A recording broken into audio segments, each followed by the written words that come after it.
You can't just copy the Apples and Amazons of this world. There's not one single secret what ambidextrous organizations are. Explore, test, and validate if you're on the right track. Always passionate about discussing this topic.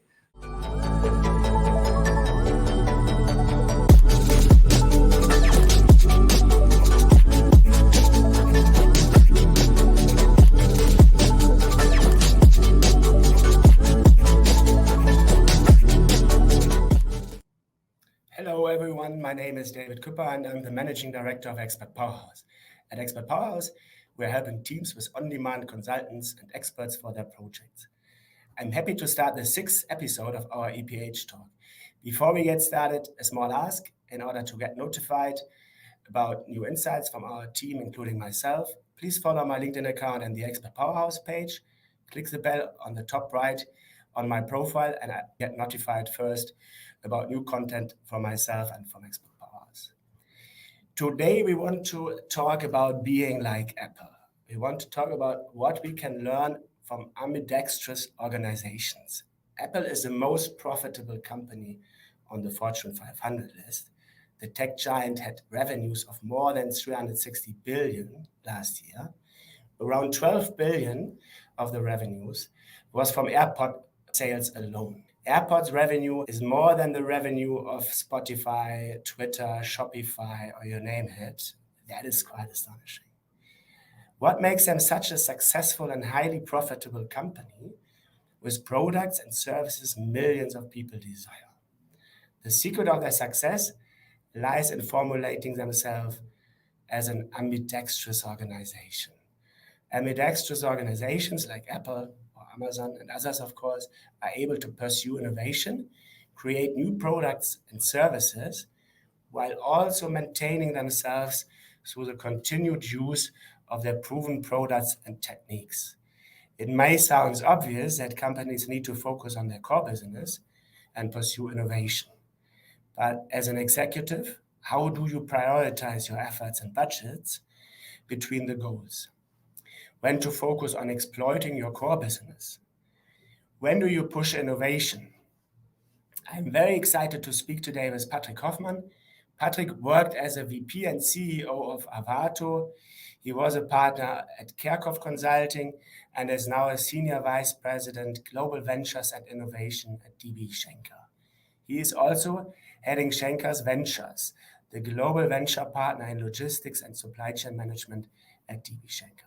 DB Schenker itself has roughly 72,000 employees at some 2,000 offices around the world and has a turnover of nearly 50 billion in 21. Patric will talk to us about the principles of ambidextrous organizations and how he uses those at his job at DB Schenker. More specifically, we want to ask him, can every organization become as successful as Apple or Amazon when they apply those principles? Patric, welcome to Expert Powerhouse Talk. I'm glad you're here. Can I directly ask you if the principles of ambidextrous organizations are successful? Why is not every company using it? Yeah, I think it's basically, you can't just copy the Apples and Amazons of this world. I guess every company needs to find its own way towards ambidextrous organization. I think in total is essential to develop the new things while still optimizing the core business. And this is all what ambidextrous organizations are all about. But I don't think there is one size fits all scheme you can put on your company, on any company. You can learn what they're doing right. You need to find out where are you yourself, what is the status, and how do you most successfully adapt the good principles, what is adaptable, and how do you continuously transform into a more and more ambidextrous organization. Therefore, I would say there's not one single secret, but the concept needs to be implemented, in my personal opinion, in every company to make sure they are future-proof. Let's maybe also start from the beginning. What is an ambidextrous organization? Maybe you can explain that again. And what makes DB Schenker one? Can you describe this for us? Yes, I can. So basically, it's two questions. The first, what is an ambidextrous organization? As I said, it's all about optimizing the core business and exploring new opportunities, new products, new business models at the same time. So, and whoever tried to write with both hands, so with a strong hand and with a weak hand, and then try to do it simultaneously, finds out how difficult it is. Therefore, I think the term ambidextrous organization pretty much brings us to the point, because corporations, companies, organizations basically all around the world need to optimize the core business, means becoming bigger, better, faster, more efficient, more effective in what they're doing, and then continuously and holistically transforming the company step by step. And at the other hand, really creating new opportunities. As I said before, it could be products, it could be solutions, it could be new business units with their own business models. And the concept is completely different. One is rather analyzing, evaluating, deciding on the right plan, and then executing it. Whereas the explorational part is rather testing, experimenting, validating if the assumptions and hypotheses are right. And this is completely different cultures, different leaderships, and this makes it that difficult. But it defines what ambidextrous organizations are. And with regards to the second part of the questions, are we an ambidextrous organization, is hard to tell, because there's so many different opinions on what is exactly an ambidextrous organization. Is it only if it's done contextual, or could it be sequential or structural as well? So if you include structural, yes, we are. We have a separate department for innovation. We have a protected space, protected budget to really do the new things, discover new opportunities, explore them, validating them. And even within our innovation department, so being called Global Ventures in Innovation, we have two different streams. One rather supporting and optimizing the core business, innovating there, and the other rather disruptional with completely new ideas, new business concepts. So yes, I would consider ourselves as an ambidextrous organization, a structurally organized ambidextrous organization. If you compare to the Apple and Amazons as you did before, it's still some way ahead of us to really get it into the entire organization, to have both capabilities at the same time, which is pretty hard for every organization, I assume. Yeah, you put it so greatly that ambidextrous organizations are characterized by balancing the focus on the core business while at the same time exploring other opportunities. How do you prioritize between the two? Well, I don't think there's one size fits all. Depends pretty much on the environment, because depending on new technologies, new approaches, new business models, startups being out there, other incumbents, the competition, technological possibilities around digitalization. So there are so many drivers impacting where to focus. I still believe it needs to be in parallel. You need to have both capabilities. How you balance it, as I said, depends pretty much on the environment you're working in. Could be, if it's very technologically driven, very VUCA, volatile, uncertain, complex, ambiguous, so really dominated by uncertainty, then you need a pretty heavy weight on the explorational part as well. If it's rather stable, you still can continue for a couple of years your business model as well. And as we all know, a lot of industries were said to be dead already, and they're still there, and we are part of it. So it's all kind of carefully balancing both activities, and each company needs to define its own way there. To make it very practical, if I have an R&D budget of 10 million per year, how much do I put in exploiting the core business, and how much would I put into exploiting other opportunities? What would you say? So as I'm not a consultant and I do not need to give Not anymore, maybe. Bold answers, I think if I would be one, it would be like, I don't know, 70, 20, 10. And this is something that seems to be reasonable, investing in the different horizons. So I wouldn't only limit it to R&D. So R&D is only part of the innovation activities, of our innovation activities as well. But if you take the complete innovation budget, how much do you invest in first horizon, second and third? Many people say 70, 20, 10 is the right way. But as I said, it heavily depends on the environment you're working in, the industry you are working in, new possibilities, opportunities. So there's, well, unfortunately, I can't give one clear single answer. But if you need one, 70, 20, 10 seems to be at least pretty reasonable as an orientation point. What makes companies like Apple or Amazon so successful, in your opinion? They just do it end to end, right? So they really know how to manage both streams. I think many of the tech companies or startup early or later get the point, if they are very good in exploring the new opportunities, it needs to be structured as well. It needs to be organized, and then it's optimizing the core, managing the core business. And the other way around, traditional companies, 150 years, our history is 150 years. We just had our anniversary last year. So if you take ourselves, I personally do believe the environment never had been that turbulent, never had been that VUCA. It's very fast changing with new possibilities around digitalization, about technologies. And this requires us to move into this direction, but we were used to more stable environments. So I think, as I said, they're doing both activities, both streams, optimizing the core and exploring the new things at the same time very well. And so this makes them successful, and they have different approaches as well. It's not one size fits all. At the end, if you think of, I don't know, the music industry, for example, which had been heavily disrupted back in those days by Apple with iTunes, with the iPod and iPhone later on. So, and the overall download business, don't call me on the numbers, but I think it was like 75% market share for Apple.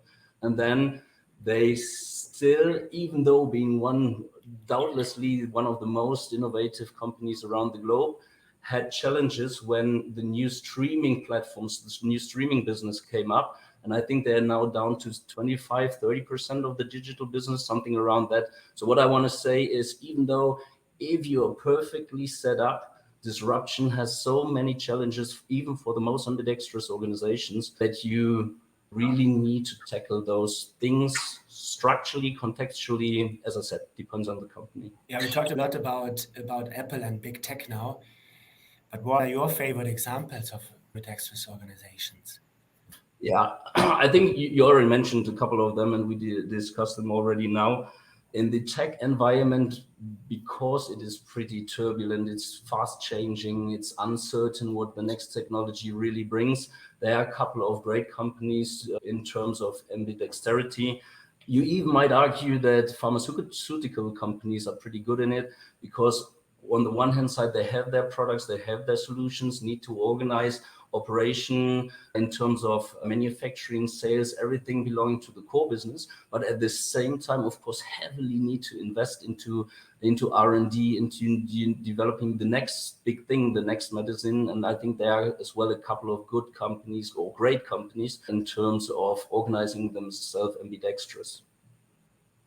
And DB Schenker seems to be also on the right path. So that is probably also an example, at least in some areas. We're giving our best, but I think there are some family companies, some family businesses as well in Germany who are doing pretty well. Fiesmann is on a very, very good track, for example. I think there are companies doing it very well already. And as you said, I think we're on a good track as well. If you now are an ambidextrous organization, do you set up and manage different departments and teams to pursue those goals that you've set? How does it work operationally? Yeah. I think most of the companies already have a solution in terms of the early stages, the early phases. They understood you need to have a protected space and protected budget. You need to work kind of detached from the core organization, of course, aligned in terms of strategy, vision, what are the big new things, where to look at. But at the end, having the freedom as well to ideate, explore, validate the new things. And this is what many companies do pretty well already. I think the hard part is really, in a book called it, Crossing the Chasm, for external startups as well. And I think it's even harder within the corporate context, because it's not only market view and the question of product market fit or solution market fit, it's as well, how do you make sure that it is supported enough within the core organization, and matching the two, let's say the left hand and the right hand, and really make it clap, that a sound comes out of it, means you align in terms of, I don't know, culture, leadership, KPIs, and things like that. And they need to cover both worlds in a kind of blended version. And I think this is the core and the essence of a successful venture building, at least, or exploring truly new things. It is how do you bring back the validated things later on into the core organization with enough power, with enough C-level support, and the structure, organization, people profiles that really fit into that. And then regarding the return on invest between exploiting and exploring, are there specific approaches to calculate a business case? How would you normally approach it?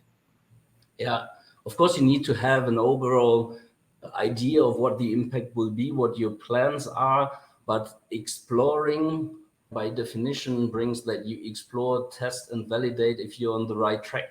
So I think you need to have a clear picture of market size, your potential, where can we move to before you start your venture, before you start exploring, or at least going into the validation of specific topics. But it's hard to calculate a clear business plan as you are when you have enough data points, you can analyze, you can evaluate the options and then decide. This is simply not possible if you create something truly new. You don't have these data points. Therefore, you have nothing to evaluate and you can't decide and execute the plan at the end.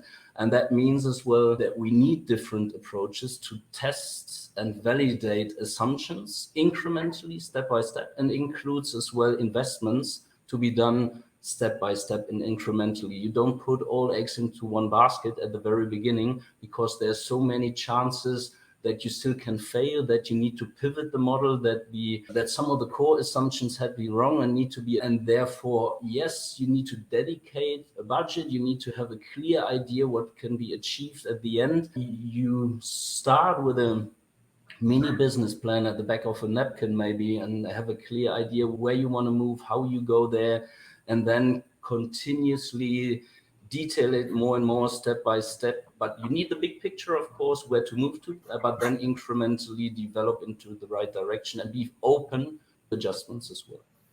Very similar to like the startup budgeting Absolutely. and planning, right? Yeah. Absolutely. And I think it's something we, for our venture activities, copy the kind of, this is the right, definitely the right approach. And in terms of startups or venture capital, it's automatically done by raising the next and the next round, and it will get, or the companies are able to raise more and more investments, the more the validated the business model, especially then gaining traction, scaling with specific paying customers. Once that is proven, once you have the product market fit, you can truly invest quite some money before it's validate and do your homework. Let's take a look into the future, considering current developments with regards to rising energy costs, supply chain disruptions, inflation, and you name them.